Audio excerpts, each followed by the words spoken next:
Okay, let's go for it. Let's do it.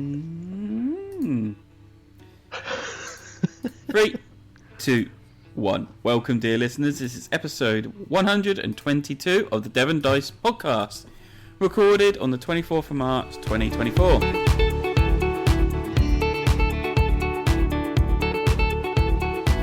In this podcast, we're going to be doing the usual board game news and crowdfunders, plus what games we've been playing in the time between podcasts, which seems like a lifetime ago, but it's not, because I already released it today, the last one. Anyway, Divergent. Hi, I'm your host Joel, and joining me tonight we have Nick. Hello, folks. And we got Sam. Howdy. Trying to fix the website because we got hacked. Yay! Shush. Don't tell them such things. No, he's actually tinkering away with the website as we're talking now. So fixing a few little things that are going on. So, welcome back, guys. Hope you've enjoyed the break between podcasts. Oh, barely sat down the whole time. I've been so busy with work things and house things. Oh. Yeah, the last podcast was a little bit late because I forgot I still had to edit it.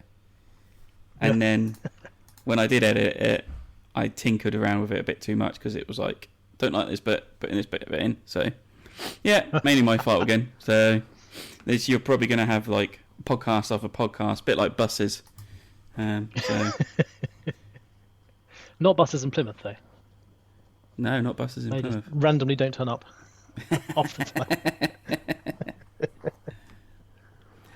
Right, getting on to the news. So, just added in the 24-hour board game marathon event that's happening in the 4th of August, I believe. 4th to the 5th. They have a new live stream host. Partially. Oh. It's me. Whee! Exciting. So, last year, JP from Whose Turn It Is podcast did the whole 24 hours live casting. Wow. Wow. That is impressive. It was. And when I went to the 12-hour one, I said to... Oh, what's his name now? Yeah. So, the event organizer, Dan... I was talking to him at the 12-hour gaming event and said to him, look, I wouldn't mind doing like just hosting a game on the live stream at the next 24-hour. And I said, like, he goes, oh, what do you have in mind? I said, actually, I wouldn't mind like doing the classic Clank. And he was like, okay. He goes, yeah. He goes, I do need actually a host this year because JP is actually gone on holiday. At that time, so he can't be around to do it. I was like, alright. I said, but I don't really want to do all of it because I don't fancy doing whole 24 hours of live streaming. He goes, no. He goes, after last year, neither does JP. JP. I was just like, no, I can see that because it looked like it nearly killed him. So then they did their live ticket launch on the 7th of March, which was my birthday, and again he put it out there saying he completely forgot about the conversation we had, and said we need a host to do the live streaming. So I was like, remember I said I'll do it? And he was like, oh yes. So yeah, again, I'm not going to do all of it, but probably do I don't know, actually we haven't discussed it, but thinking of games we can play, because it says it needs to be entertaining games that will keep people watching. Yeah. Instead of like a dry Euro where people are falling asleep. What are you saying about dry Euros? People can't watch them. Brilliant if you like watching paint dry. So yes, I'll be doing that hopefully on the 4th to the 5th. Very exciting. Of August. Not August. It is August. Yeah. So Get to use that fancy banner again. Yes. Asmodee. I'm up next. So, what did I put on here? Yes. So, Asmodee have announced that they're closing down the Ticket to Ride online play part of the Ticket to Ride app,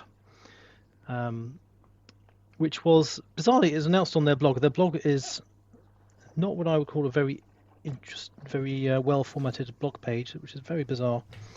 Just all plain text, really. But yeah, they say they're going to be closing down the online play mode for the Ticket to Ride app on the April the 3rd. It will still be playable offline against the AI and Pass and Play. We are assuming that it is either because they are revising the release, or it's too expensive to run the servers because of people have moved over to using Board Game Arena instead, because that's effectively free to play on there. You don't need to buy the app. So yeah, that is my guess, is that they're cost cutting, which Asmodee are having to do. Yeah, so it came kind of a bit out of the blue, that announcement. So anyone who uses the app, make the most of playing online against other people around the world while you can. Otherwise, jump onto BGA and join us on there. I think that's a problem. I've never used the app to play online. I've actually used it when we were on the plane and done. Me and Claire done Pass and Play format, but never gone and China. I don't think I have. Don't think I have. I think I might have tried it once or twice, but yeah, not. But now it's on BGA. It's just like, just play it on this. So yeah, the cost of running the servers must be quite high for. They're considering just dropping it, and their usage quite low, because you need at least a decent number of people using it to make it worthwhile anyway.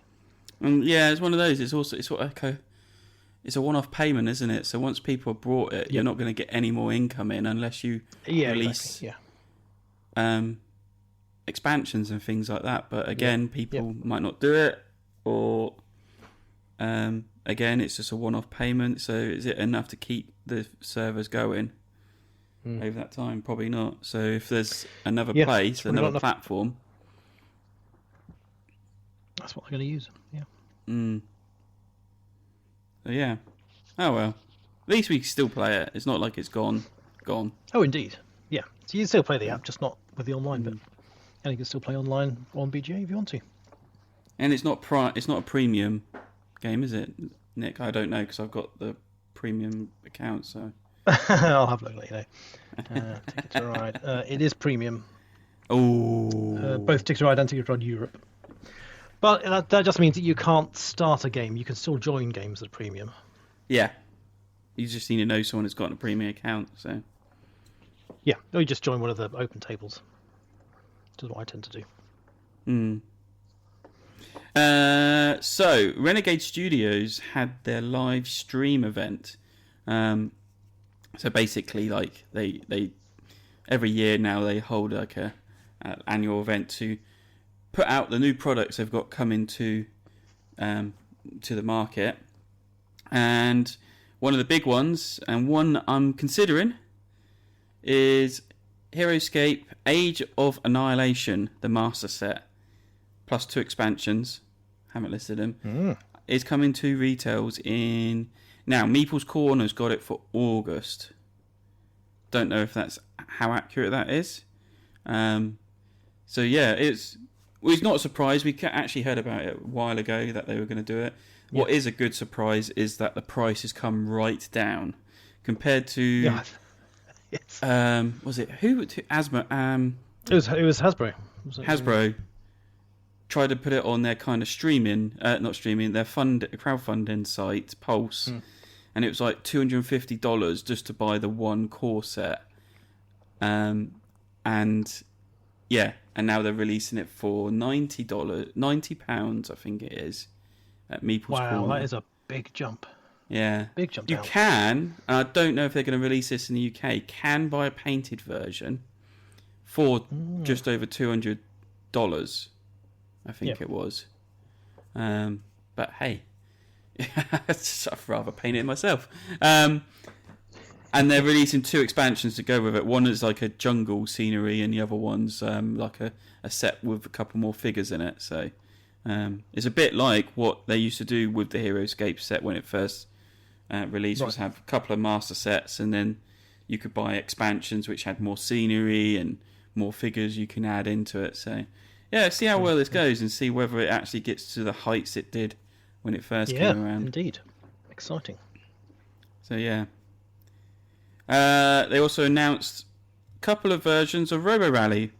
First one, 30-year anniversary of Robo Rally, which is interesting, plus the price. What does it include? 8 pre-printed robots. Yeah, 4 double-sided Which it game always did anyway, which only Yeah, worth like yeah. 20 quid, which is a metal big cheap. priority token and dual layered player boards. I imagine they didn't have that originally, No. which was quite good. but I think it's the cost. It was like it's over £100 or something for this one. I think they've got They're it going up. to go with the go with nostalgia. People who want it for nostalgia, because it's quite an old game now. The other one was Robo Rally Transformers Edition.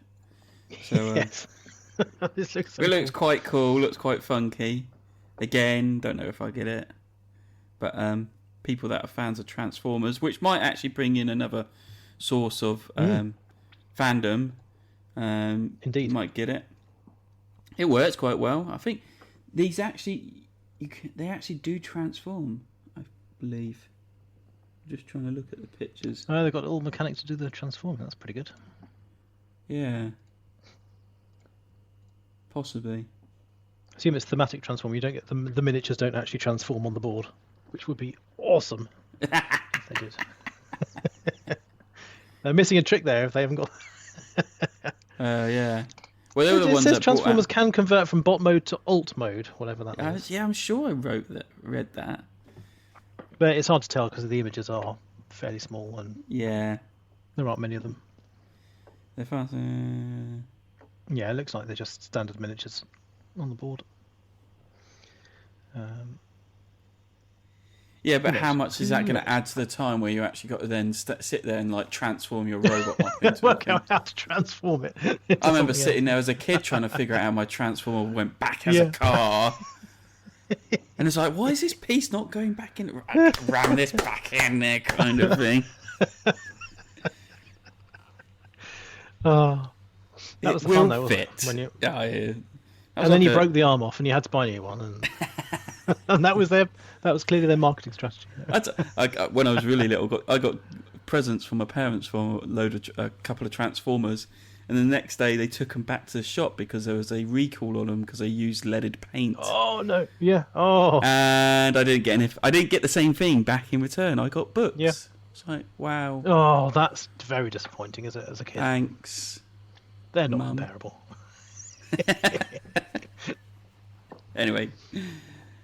That's exciting. Yeah, that's pretty cool. Now, I don't know about this one.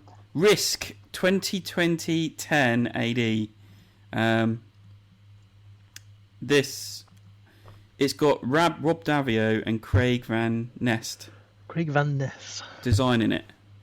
Now, I don't know if they were the original designers before, because as you all know, Rob Davio, or everyone He should did know, he actually Risk did Legacy, work. didn't Yeah, he did actually work But he for also he worked for the Hasbro and was the one that came Yeah. up with the Risk Legacy element and ran away with it. I don't know if they're redesigning it anyway, or they're it just says it's a re-releasing variant. it.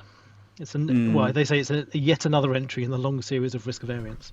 I think this is just a reprint of a game that's been out, a version of Risk that's been out of print for a long time. And I know it's quite popular. One of our old group loves 2210 AD instead of normal Risk. Yeah. This came out 2001 was the original one. I mean, I remember playing this actually at the Exeter shop, Clifton Road Games. Oh, really? Someone said, "Oh, do you want to play this?" I was like, "It's Risk. What do we play that for?" And they're like, "It was good." All right, then sit down. And actually, that's not too bad. I didn't mind that version. So, so yeah, it'd be interesting to see how well this does. If it is just a reprint, or they've actually improved the rules or something like that. But It's pretty cool. And then Nexus Ops is getting a reprint as well from them. Another oldie. Never oldie. Never actually played this. Been told I should do. Nor have I. But this was Fantasy Flight before, wasn't it? Yeah. But then it was also owned by Avalon Hill, so... Yeah. But yeah, sure. another reprint. Glow in the dark pieces. That's it. They are pretty cool. I like those. That's perfect for when you're playing in really bad lighting places. You can see all the bits. You can't lose any under the table, but yeah, amongst the the flowery, beer-stained carpet on the pub floor. Yeah. You should have that in more games, I think. Glow in the dark pieces. Oh dear. So yeah, interesting. And then Sam commented on this. Acquire 60th anniversary edition being released. Again, 60th, reaching the heights of £100. Yeah, but Acquire's had so many different versions over the years. Yeah. Do we need another version? I suppose 60th anniversary, if you haven't got it, then that's probably a good one, but... What's wrong with the 50th? Not a bad game, is it? Played once. It's a good game, yeah. Yeah. Considering it was designed in 1963, it's brilliant. Brilliant, because it's one of the classic Sid Saxon designs, and it feels like a modern game. Yeah, it's a good game. But yeah, I question whether we need yet another version of it. But if folks haven't got it, then fill your boots. Definitely. Well, I mean, Can't Stop is one of the most popular games still played, I reckon. So indeed, I think if it's just out of print and not available, then I don't know. It's one I've not tried yet, and I feel like I should, just because it's a Sid Saxon game, and I've so far liked all of those I've tried, all 2 of them. Yeah, it's very clever game. Quite dry, but I found it interesting. So I just have to do emergency discharge of stuff on my laptop before I ran out of space. Got a warning come out going, you're running out of space. Oh no. So I had stuff in the bin that I could get rid of. Right. So yeah, I didn't realise he was still making these games, but Chris Handy's Pack of Games 3rd set is coming out. Yeah. I think I definitely got the first set. I can't remember if I got the second set now. But they're good little games, and it's quite... Yeah, they're quite cute. Very, very clever how he condenses like a game into like a chewing gum stick kind of thing, or a pack of chewing gum sticks. I'm most impressed that he's still coming up with names for games with only 3 letters in. Well, he must be running out by now. I think he's stretching it, but so we've got Bog, Far, IRK, that's the one I think he's stretching it at. Irk, Ick, no Irk. Mad, Nut, Shy, Win, Yet. So it should be Yeti, but it's not. It hasn't got enough letters. Can't have that. Is it about Yetis? No, it's not. It's about airships. No, it's about airships stealing time within a clock from another dimension. Oh, that sounds interesting. Nice. I love that theme. How is he going to fit that into such a small number of cards? Oh, it's got nothing to do with Renegade Studios as well. Before people ask. Yeah, we're beyond that bit. We're beyond that. We moved on. Way past. So yeah, actually, this is not last lot he put on Kickstarter, and I wonder if these were on. I reckon these were on Kickstarter. I kind of recognise the pictures now, but apparently they're coming to retail April 2024. So if you want some small packets games, like travel games, I mean these are travel games, then these are pretty nice little games to have. So yeah. Shards of Infinity, the Saga Collection, coming to the shops very soon. So this is basically everything that's been brought out for Shards of Infinity, expansions, promo cards, everything is all now going to be in one big box that you can hold and contain And actually, it's a pretty good little deck building game that I enjoy playing. I think I've still got it. I've never played it, but I've heard some good things about it. I'm sure I've got it still. Maybe I haven't. I lose It's track now lost what I behind sell. some other games again. Probably. So yeah, if you haven't played it like Nick, or have played it, enjoyed it, but you want everything for it, then you'll be able to get this box set. Coming very soon. It's very cool. Oh, it just reset on me. Right. I put this down under Nick because he loves this company. Yeah. I like their production values, and I like the game, the style they do. Yeah, this is Devir Games. The next 3 games that they've announced, which are coming out soon. The first one is called Sand, which is a pick up and deliver game about transporting goods across the desert. That's about all we know about that for now. Looks cute, looks nice. It's got some cute artwork to it, but I reckon it's going to be quite a... I think it's going to be rather ironically dry for a desert game. A desert game. So yeah, we'll see if there's some interesting mechanics in there for just pick up and deliver stuff.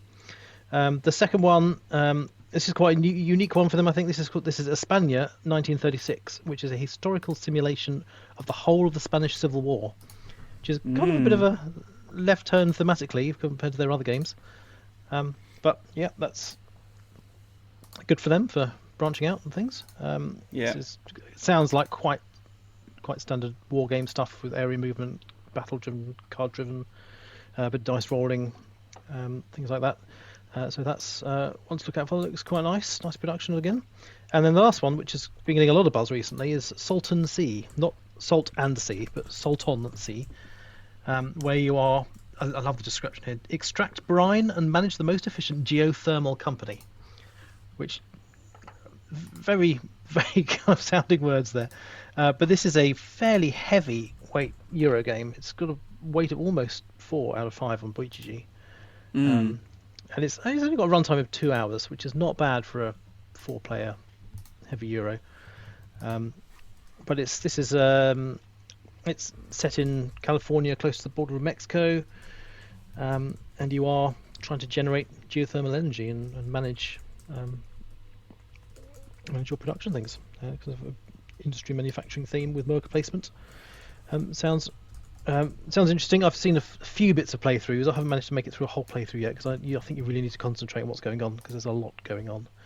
But again, it's got some really nice artwork. I don't know how much artwork is on the components, but the cover is really, really pretty. I really like it. And some fairly nice wooden shaped pieces and things on your board. Definitely. Salton Sea's already more on that. Yeah, Salton Sea's already out at Meeple's Corner. There we go. Which is quite nice. Very good price as well, I think, what you're getting in there by the looks of it. Yeah. So under £30. I think a lot of Devir games are well priced for what they are. Yeah. Doing well. It's just a shame. I was expecting like a yellow tower or something like that game, like in their line of colours named with colours. Yeah. Buildings with colours. Building with colours, not colours with colours. Well, to be fair, there's no building in Salton Sea. It's probably half the problem. Well, they called it Blue Sea or something, couldn't they? I suppose. A bit. Yeah, White Castle, Red Cathedral, Blue Sea. That'd be perfect. Ironically, Yellow it's not an actual sea, though, which is probably half the problem. It's not really sea, yeah. You could have Yellow Sandcastle with the sand one. Yes. Maybe they were using that for another game in the future. You never know. Maybe. It's so yeah, be that expansion. Was good listen. Yes. And the last one that I picked up is a new.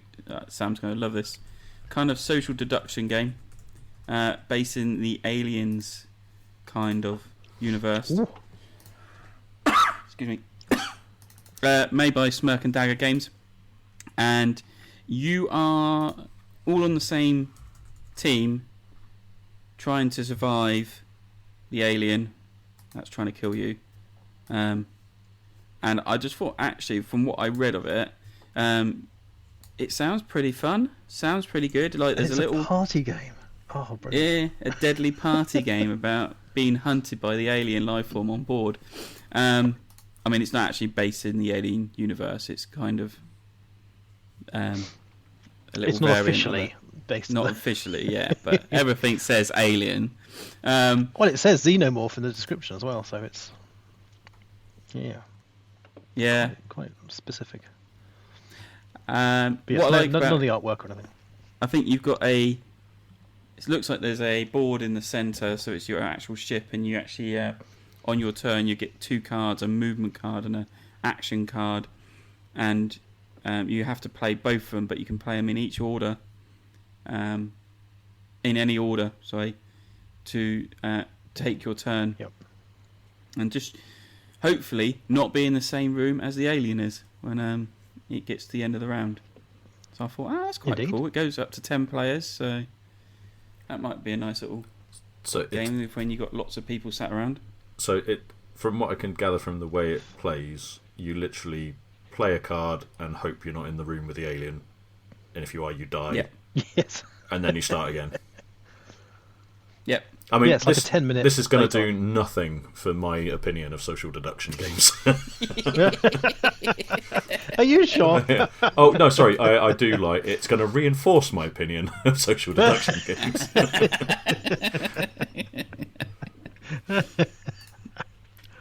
That sounds tragic.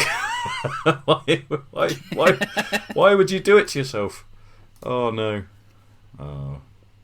I feel. I mean, it depends what the actions are, really. I think it'd be. It sounds like the actions plays are. Up to 10. Well, I suppose. Yeah. I suppose. It sounds like you might accidentally kill somebody, but it sounds like again it's very accidental as to whether it almost feels like a card game version of Room 25 in a way, where you're sort of essentially programming your moves. You're either taking an action first, or you're in a route moving to a room first, or whatever. It almost feels like it's that mechanic of programming your moves and hoping everyone else sort of behaves themselves. I'm sure you guys will have fun. Let me put it at that. Yeah. It's going to be at Devon Dice Con. Yeah. I'm doing my hair.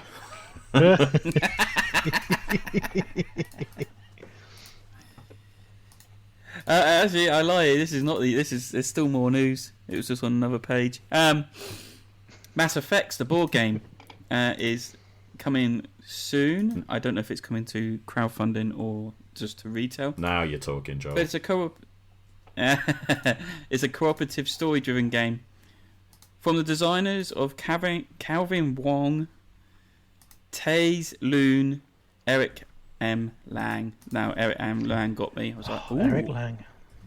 Yep. So it sounds interesting. It's set after the Mass Effect 3 video game story. So it'd be interesting to see where they're going with that. Yeah, I'll be intrigued as to how. I mean, it's kind of got they've got Eric Lang obviously to kind of round it out, I think, as the design, and then these other guys presumably are kind of invested from the Mass Effect side. But it seems like the crux of it is to sort of take the style of game it is and simplify it a little bit, to make it appeal more to mass market a little bit. So I'll be intrigued to see just how good it is from a board gaming community perspective, whether it's just a bit of a not a cash in, but like a soft intro to board gaming for video gamers, the fans of the series or something. Yeah. Well, it says it's got a branching narrative campaign. Yeah, that's the bit that's kind of most interesting to me. Which sounds interesting, with a card-driven AI that evolves based on your actions, which I'm really interested in that as well. I mean, the strength of Mass Effect is obviously stuff. the actions you take in the game kind of define how the story plays out, and that I think that one of the things they must make sure they do in this board game is to make sure that also happens, that the choices you make and the dialogue choices you make and so on lead to a satisfying conclusion from a narrative point of view. So as long as they do that, I'm sure it'll be fine. And a quick playtime as well, 45 to 60 minutes per session, so that's pretty good. Yeah. Well, further evidence that they are aiming at a video game audience, because the lack of attention that they can possibly have probably means they need to make it target a little bit. Indeed.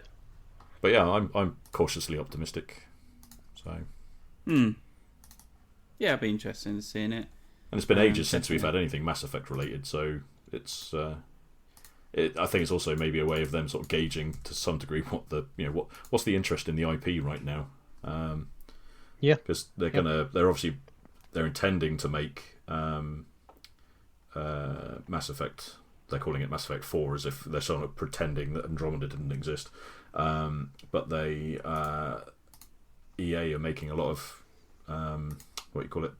redundancies and stuff at the moment, and Mass Effect is kind of one of those projects that they're like, are we?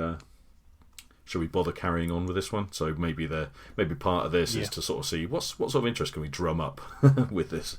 I mean, they're obviously going to make it anyway, but it feels like they might use it as a gauge to see whether it's worth carrying on with the Mass Effect project or not as a whole. Yeah, possibly. And did you put this in? No, who put this in? Did you put this in, Nick? I put this in, but Sam posted it on the Discord. Oh, did he? So NASA have released an RPG. I mean, that's literally the only news that's worth mentioning about this, because it is pretty crummy sounding. But it was interesting that NASA have kind of done a big launch about it and sort of made a big deal about releasing an RPG. So, is it something they use within NASA as a training thing, or is it just they've decided to? Yeah, I mean, they think, we'll make use of. It's interesting. I mean, it's what we've already developed. The story just sounds a bit stupid. So it's like they're weirdly mashing together kind of fantasy wizardy world with real life now, with the Hubble Space Telescope has disappeared and some weird. I don't even know how it works. I'm not even going to bother downloading it, so my brain can't possibly. Well, the picture has got a picture of the Hubble Space Telescope surrounded by a dragon, so that kind of gives you the idea. Yeah, I mean, I think the thing that makes it really bizarre is, I think it would have been a really interesting idea if they built an RPG. Cause they don't need to build an RPG. They just take 5th edition rules or something. Yeah, and then they could make something based on NASA missions or something. Would have been really interesting. But they've decided to do this weird kind of fantasy mashup sort of arrangement, which is really odd. I think actually making a 5th edition version of a story in NASA mission lore, like is For All Mankind on Apple TV style, go back to the 50s and 60s and kind of do an RPG of the space program and stuff like that. I think that would be quite cool. But yeah, I don't know. This feels like a weird little promo thing that the Office of Communications at NASA have decided would be fun to release. I think they've been ridiculed a little bit. It's got a bit in brackets in the description saying, while also using and learning science skills! ! It really doesn't. Yeah. Oh, they didn't need to put that in. Yeah. Oh well, it's a fascinating idea. Yeah, I mean, it's intriguing to think where it's coming from or what they're planning with it or whatever. But yeah, it's kind of interesting. Yeah, definitely. Right, on to crowdfunding, and the list is probably just as long as the news, because now everything. It's slightly less. Everything seems to be. I know we're going to skip over some crowdfunding. Yeah. Dying Light, the board game from Glass Cannon, works. They've actually doing a lot of video game conversions to board games, and this is their next hit because it is doing very well. It is very heavily based on the video game where your survivors basically escaping the zombie hordes. And it's got the same thing that goes on in the video game where you're parkouring across the landscape, avoiding being eaten. I haven't really played the video game myself. I've seen it in action. But what I can see and what I've been told is very good, very close. But again, it's like, why are you not loading? It's miniature heavy. It's got a ton of expansions. If you want the all-in Kickstarter's not loading up for me, so I'm just going from memory. Well, it has actually finished already. Has it? The 20th of March. So you can follow along to see how they're doing, but it doesn't look like they're doing late pledging just yet. Right. So back it quick, folks. No, but most likely... Stop it, Sam. Oh, it's not loading up at all. Right, I don't know what's going on with that. The next one I backed, because it's to do with my painting, I've actually backed their last project, or one of their projects before, to get a wet palette, it's called, for miniature painting. This one's still on, 10 days ago, so now you've got this, they brought out a all-encompassing kind of wet palette and tray and phone holder, so you can either watch YouTube or like look at the images you're painting and try and get some ideas. It looks very good, everything like I wish the last tray did, this one is now doing, kind of thing. And it is very good make, and they do put a lot of design and research behind their stuff. And you can also now purchase a dedicated lighting system for miniature painting, which can fold out and illuminate your projects to the best. So yeah, I don't know if I've got enough money to stretch to the light. So yeah, we'll see. But I'm definitely getting one of the paint palette, 'cause, yeah, as I said, it's everything really nice. I wish. And if you've got a really favourite painter, like streaming painter or something like that you follow, then you might be able to get one with their logo on it for an extra $5 on top of a standard one. So you got Turbo Dork, Ninjon, and Creature Caster. So amazing. Yeah. So yeah, if you like hobby painting, want a wet palette tray. I mean, some people say, "Oh, I just make my own because it's just simple and it's cheap." Hey, whatever you want. I just want the easy life. Exactly. Inventors of South Tigris. This is Garfield. No, was it? Yeah, it's not the Garfield games. Yep. Yeah. Just everything's taking so long to load up. 3 days ago on this. By the time I get this out, it might be finished. Knowing my track record. So, but yeah, people are raving about the last one they did in this series. Scholars, was it? I think Scholars of the Tigris or something like that. Oh yeah, I think it's Scholars of the Last South Tigris. Yeah, this one you're inventing things. You're inventors, creating inventions, using I think it's like resource and dice placement things, if I remember correctly. Yeah, looks like a very nice, as usual, Garfield Games game. Nice little stuff in the box. I think, my opinion when I saw it appear on our crowdfunding list was not to even bother clicking on it, because it was like, another Garfield Games Kickstarter game. I know exactly what to expect from it. I think it will be a fantastically popular sort of medium to maybe heavyweight Euro game, which looks great.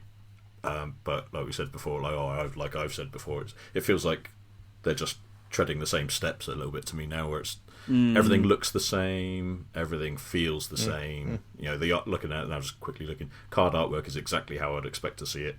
I just feel like they ought to. I think half the appeal is the fact that they've got the Miko still as the main artist for all of his games, which is great because it's sort of, it's iconic, I suppose, to some degree. But I'd like to see them maybe use a different artist for the different series of the games now. Maybe they ought to think about changing it just to freshen it up. Yeah.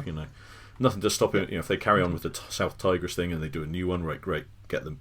But it feels like it's a good way of kind of freshening up their offering while keeping the same, overall design ethic. Yeah. I think it would make it more interesting.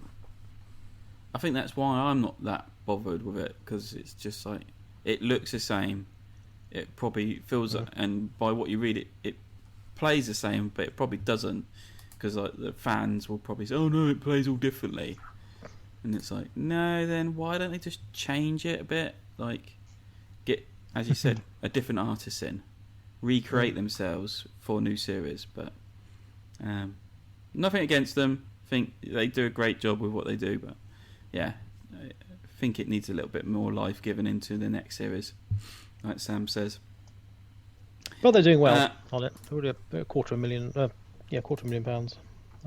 Yeah, I mean, let's face it, it will be 4,500 super popular, so it's not going to be a problem. They don't need my money.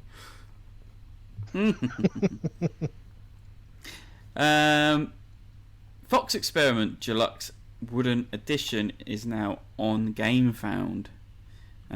This has started 2 arguments on the GameFound website. I've at least 2. A few days. Might be more. One is the fact there's like previous backers and that of like, was it on Kickstarter, that have only just got their copy through, and they got the deluxe version. Which is it all plastic, Sam? So the deluxe one's kind of like all acrylic tokens. So you've got acrylic Fox tokens, acrylic kind of resources. Right, so that's like the biggest argument. And so these backers that previous backed the original core game got acrylic tokens through, but now they've re-released it on GameFound and now you're using wooden tokens. And they're also doing the 5 to 6 player expansion, which will come with wooden tokens, which won't match your acrylic tokens. Yeah. So if you've got deluxe edition like me, but you don't have the 5th, 6th player edition, you now can't get the 5th, 6th player edition expansion without getting someone, without getting a Kickstarter backer to basically sell you theirs, which is never going to happen unless you buy the whole damn package again. So, it's a bit frustrating, I would say. I mean, for me, it's not a big deal. I don't think it's the kind of game I'd want to play with 5 or 6 anyway. But Oh, really? Yeah. Well, I mean, I think it would play fine because actually, once everyone knows, it's actually really quick to play. There's no reason why you couldn't.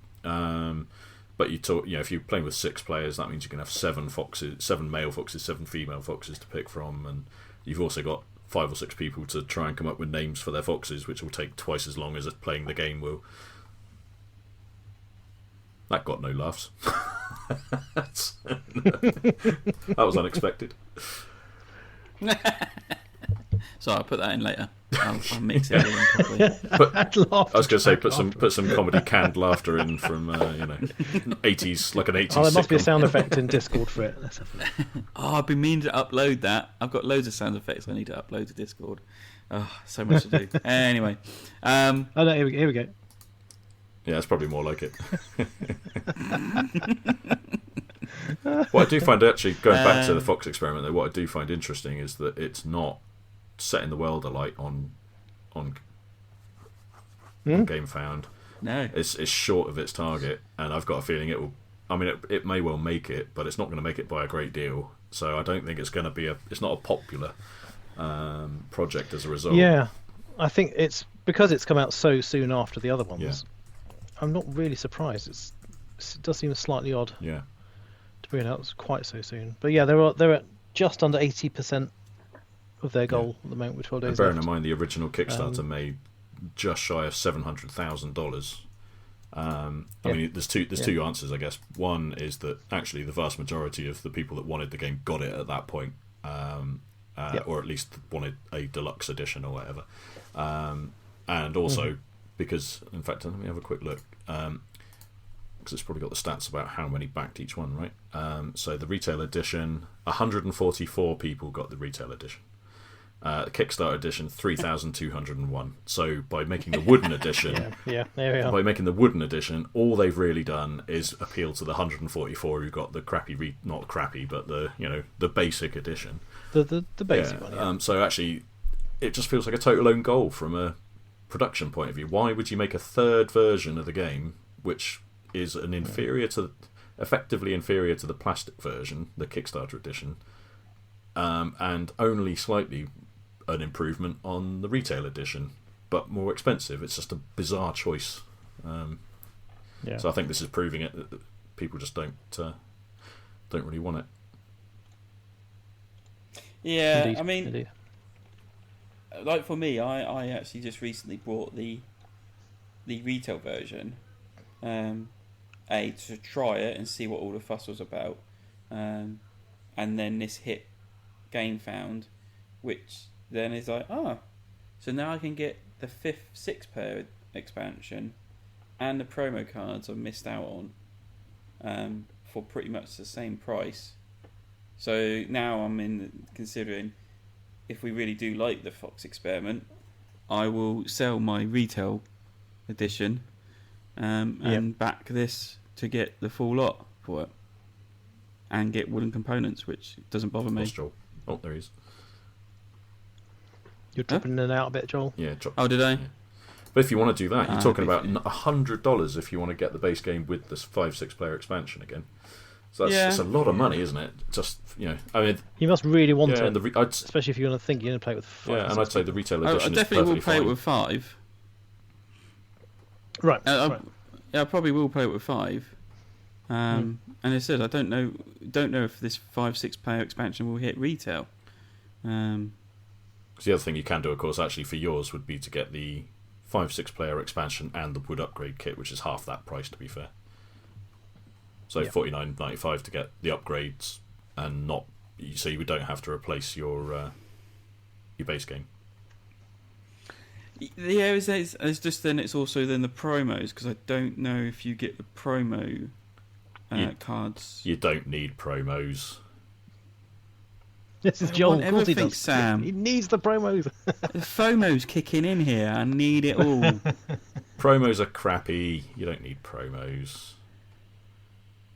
But it would be. I bet you it's something that they put in the ad as an add-on or something. When you get to that stage, I bet you they say you can have the add-ons for like $10 or something. I'm pretty sure when I did do my pledge, I've already done it. There wasn't the option to add the promos in. No. Because it usually says do add-ons kind of thing. Fair enough. See quickly. But yeah, it's one of those things. It's just like, I get all this, I sell mine. I lose like, I don't know, 10, 15 pounds on mine. But then I get everything else back once it gets delivered. So yeah, it's one of those. Anyway. Diverging. The other thing that's kicking up fast is all now the anti-hunting protesters are all joining into the fight of saying this was cruel and mean to the foxes, and it shouldn't be allowed as a board game. So I was basically saying about the comments coming in from the anti-hunting, anti-cruelty to animals protesters, saying that this game shouldn't be made because it's bad history, and anything that's on bad history shouldn't be not acknowledged. It is slightly odd for someone to comment on a crowdfunder for a third printing of a game that already exists, saying that they disagree with it. I don't know why they would bother going to it to say that. What are they going to dissuade that many people from backing it? I'm not sure. I don't know. I'm sure they've got legitimate concerns, because I don't know the details of the real setting. But I don't. I mean, you got to think it's back in the 50s. It was in Russia, so yes, it probably wasn't the best of conditions. It was also a scientific experiment. It's gone. And that's never a good thing for animals. But at the end of the day, you're playing a board game. You're not acting out. Anyway, so I was just basically saying it was like people kicking off. I forgot what I even got with it now. Yeah, so it's the anti-fox hunt lot basically decided to have a bit of a evangelical moment on the comment section, which is kind of bizarre. Because in theory, in order to comment, they have to back it, which is kind of interesting. Yeah. I mean, as I was getting to, I was like saying like, it all happened, and this game is it's based on it. When you're playing it, you don't feel like you're doing those experiments. You're just basically making baby puppies, and then you're naming them, and it's just fun. It's cute. It feels cutesy like that in a way. It feels. I don't feel like I'm doing anything wrong. Yeah, I think it's more the of reality of what the experiment was like, and I guess it has kind of occurred when we've played it, where you kind of you breed some new cubs, and then they become the parents, and then they get discarded, and people that I've played with have sort of gone, so what happens to the foxes? And you go, oh well, they're just they're off to play in the snow, or whatever, They're outside enjoying their lives for the rest of the eternity. They've not been shot and chucked in the Siberian wasteland, I'm sure. But yeah, it's I'm sure it wasn't all pleasant, and I suspect there was an awful lot of like caged animal situation and whatnot. But and I must actually. I have to read the rule book and see if there's any kind of coverage of that in there, because I remember it being something that someone commented saying it was covered during the previous campaign and things in terms of the mentioning of things. But it's a bizarre sort of. It's not a bizarre hill to die on, but it just seems it seems incongruous within the context of a Kickstarter or GameFound project in the comments section. So yeah. And last one is Sam wants a rant about Shogun, the revised edition from Queen Games. Yeah, man. I mean, I've been waiting for Shogun. I mean, Shogun's like a 20-year-old game now, maybe a bit more than 20 years. I can't remember now exactly. About that. It's a game that was based on. What was the game it was based on, Nick? You'll know which one it was based on. Wallenstein. I don't know. Okay, yeah, Wallenstein. So it's essentially an area control type style game, but the novel mechanic being that you have this kind of cube tower. I mean, I think it was Wallenstein was the first time this cube tower for outcome of battle became a thing. I played Shogun basically reworked it into feudal Japan era, and thematically it works perfectly. But it's a 2000. I've just looked. It's 2006. Wallenstein was 2002. So it's essentially a over 20-year-old game now. Queen Games have published it since day one. I say since day one. They've published it like once. Essentially, it's got a second edition, and now there's a new edition coming. And they've never changed the artwork for it. It still looks like it was made in the 90s, effectively. I just don't. It doesn't compute to me that Queen. I mean, I know that Queen kind of don't really do it anyway, but they don't really deluxify. But in the age of deluxified versions of games going absolute mental on funding sites and things, looking at Castles of Burgundy as a classic example of that. Why have they not taken the opportunity to actually modernise the graphics and the presentation, especially given the release of Shogun on TV, which has been very, very popular and very well received. Given the rabid interest in Japanese culture, they could have done something so much more interesting, and they're still charging a lot for it. So it's not like they were trying to get it below a price point to keep costs down and make it appealing. They've kept it at a fairly high price point, especially when you consider shipping is almost the same price of the game again. It's just it doesn't compute. I've been waiting for this game to hopefully get a revised edition to make it just look nicer, and they haven't. They've just gone, hey, just release the same thing again. Then okay, fantastic. So yeah, it's disappointing. Weird. It's just disappointing for me. That's all. Yeah. But it's a fantastic game. I really enjoyed it. Yeah, the one play I've played of it, I really enjoyed it, and I don't really like those kind of area control sort of style games too much. But this one worked brilliantly, and the cube tower is really fun for like the outcomes. Sometimes the peasants do win when they revolt against their lords, and it's amazing. Yeah, it's really good. Just disappointing. Love it. Right, we're going to move on and do a game that we played. Cool. I'm going to start off with Gen 7. So I'm playing for the campaign of that, and it might not last full entirety at this rate. So So the last game we played, we were playing game 3, and Has he gone again? Oh, he's gone again. Oh. Have I gone again?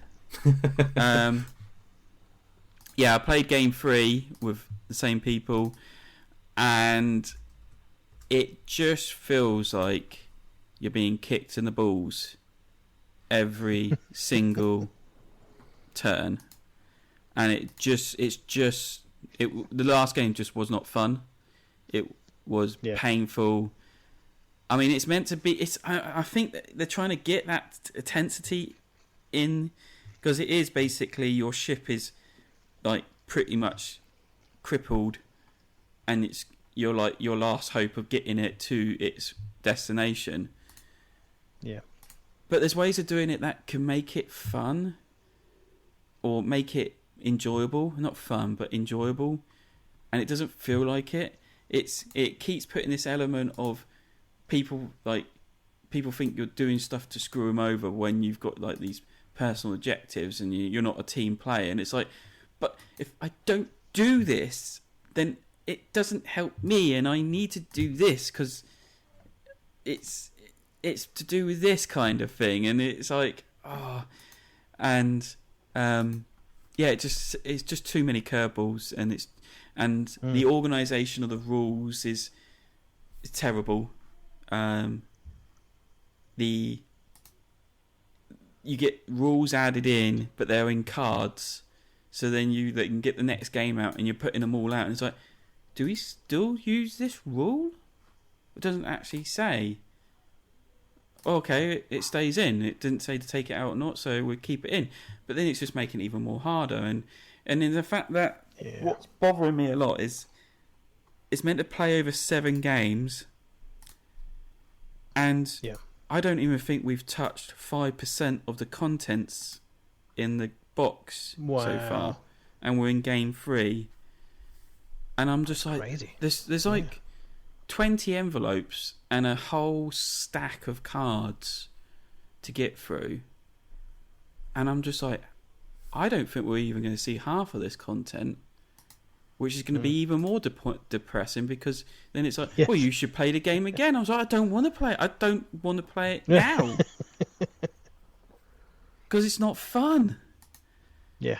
So I think the consensus is we're going to try game 4, and if it still feels like more of a undertaking, like more work than playing a game, then I think we're going to be calling it. There was rumours, whispers going on after the last one that it was going to be ditched in a muddy puddle somewhere, and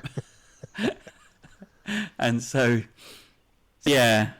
it's disappointing, and I think this is their what is it? It was their second difficult second album. So that's it, and they were trying new stuff. Yeah, that's why they've pivoted to Forbidden Waters format, I think, wasn't it? Because they sort of went with the Crossroads mechanic is the popular bit of it, but trying to do another deep narrative style type one is just too hard. Because it also came around, it was around the same sort of time as like Time Stories was starting to get its kind of struggle period and things. So maybe it was all around the same time where it felt like everyone wanted those kind of deep narrative RPG-ish kind of style experiences, but it was it's really hard to make that a cohesive experience. It is, and when you've got rules coming in and left, right, and centre, it's difficult to put that. I know it's going to be difficult to put it in place, especially when it's not a legacy game, because it's not a fixed change. You can reset it all and then redo it again. And I think that's what they are aiming at. But when it's not legacy, then you've got to try and get rules in without changing the rulebook. And so then it's on cards. But it's like I said, it's like, I've got 10 cards to put out with rules on it. And it's like, does this stay in? Do we still keep this? Are we still doing this? I don't know. Look it on BGA. Doesn't say. Not BGA, BGG. Just doesn't say on there. It's like, all right, we'll keep with it kind of thing. And then it was just like, this hurts. So yeah, it's not got very good ratings on Board Game Geek as well. A lot of them are quite similar to you. They're very kind of around the 5-6 mark. Did you? A lot of people saying they've tried to persevere, or they've given up halfway through, or things like that. Did you get it when it was like £7 from whichever website it was? I got it for like, I think it was like £13 from Meeple's Corner. I think I got mine for like £7 and it's still in shrink. It might well stay in it.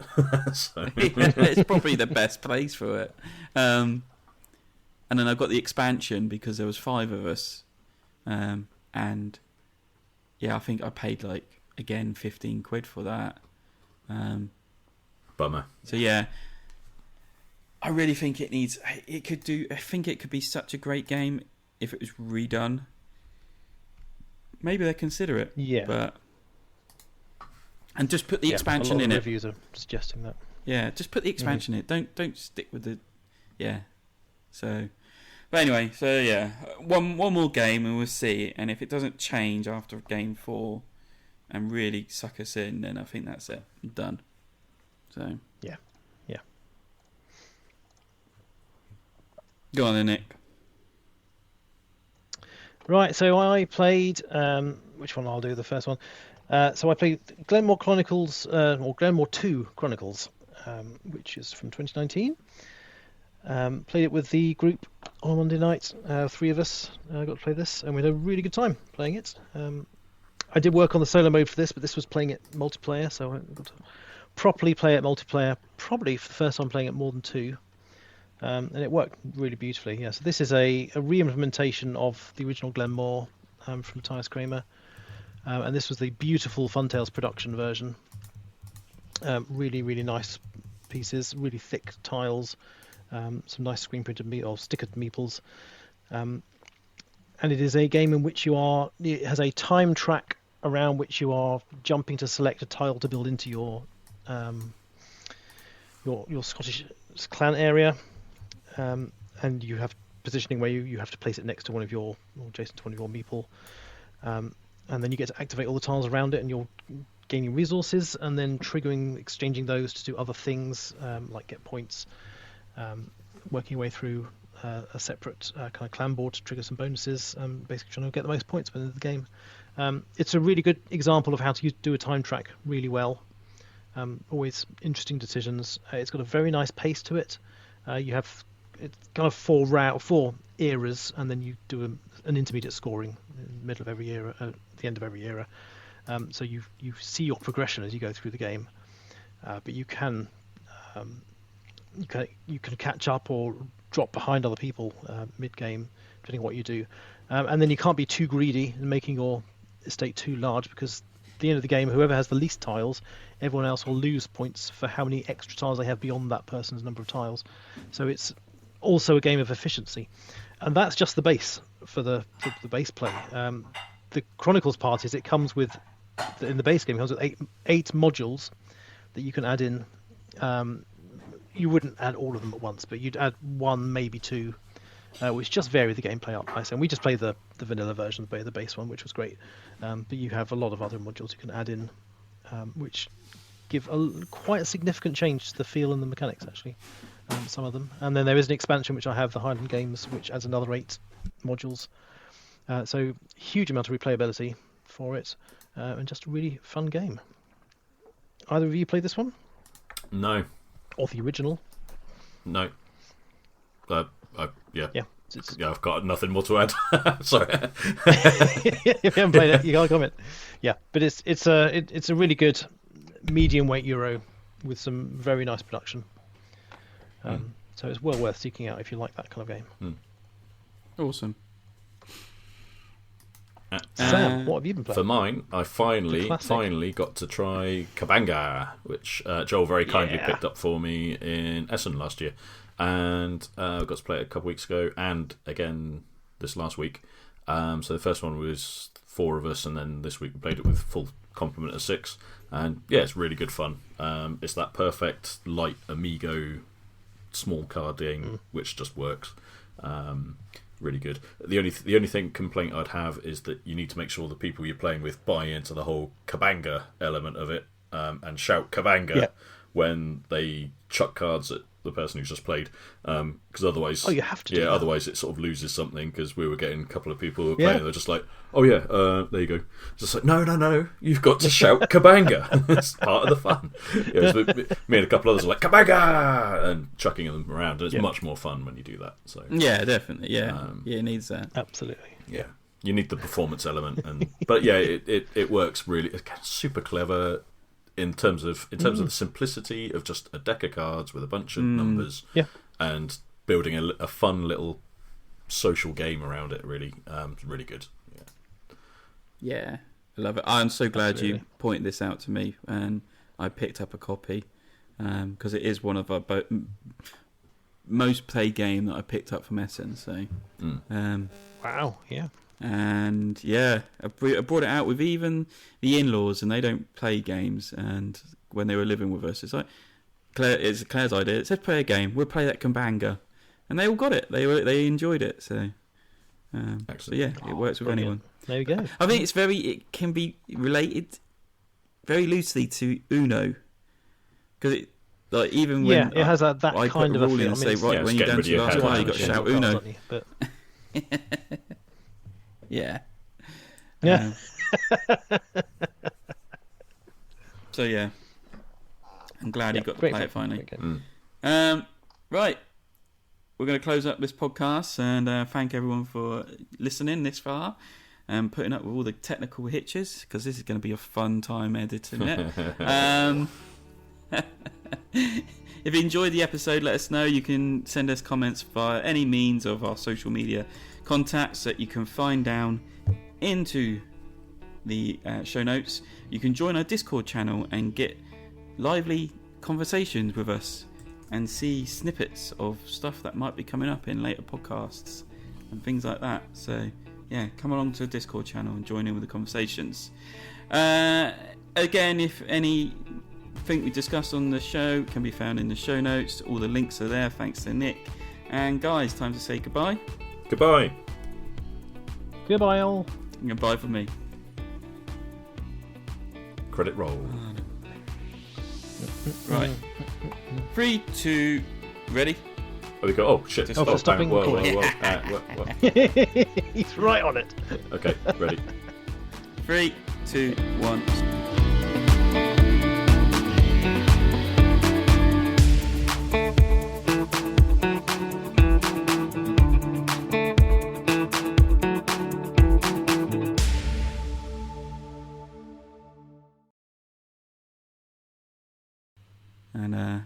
And I'm pretty sure that the same people that made about making Prison Architect the board game.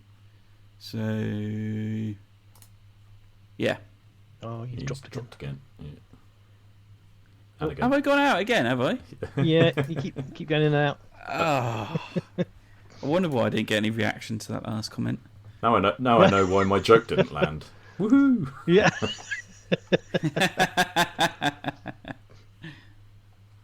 Again.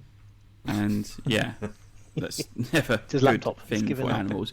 No, but at the end of the day, you're playing a board game. You're not acting out. Have I gone again?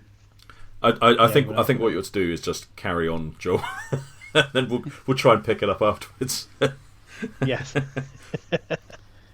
I don't know why it's dropping out so badly. Maybe it's because I am running out of space.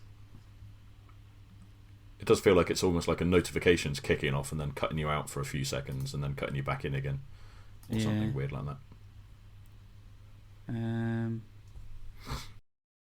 Yeah. I've got like 50 gig left or something like that. So I don't know why it is doing that. Must be your internet then. Something odd. Maybe. Shit. Forgot his name. We had him on the show. That's really bad, isn't it? I can't think of his name. It's really gone out of my head.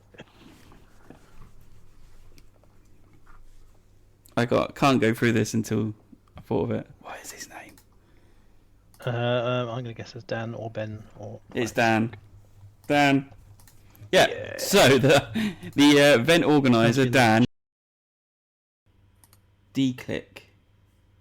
Yeah, I've got D-click and low pass filter on at the moment. Oh, you've got all that on. Oh, blimey. I can still hear it then. Because I'm sat there listening to like Nick talking away, and I'm like, what is that clicking in the background? Oh, it's Sam. Yeah.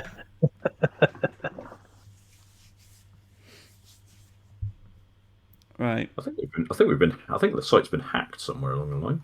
Ooh, it's exciting. Are we that popular? They were that Really? popular. We got hacked. I hate to disappoint you, but it would be a robotic hack thing that just looked for a vulnerability in WordPress. So I've just got to find where the friggin' hell it came. Yeah, it's gone completely screwed, isn't it? Does the website look screwed as well? Yeah. Oh, goody. Oh, Well, yeah. the front page is just Oh, that's only because I've changed the theme. That's all. weird thing. But the thing, the menus are okay. It's got the thing. It's just the change. Yeah, it's because if I reactivate that, it should look right now. But it's somewhere something's got in and made things monkeyed. There we go. Yeah. I'm just gonna find where. Oh Awesome. God, I hate dealing with this shit. This is the Folks are listening. This is live debugging of the website. I'm not recording yet, so. Sorry, I am. Joel is. Right, okay. I'm recording now. Oh God, yeah. Where the fudge? It's difficult to know where this is coming from.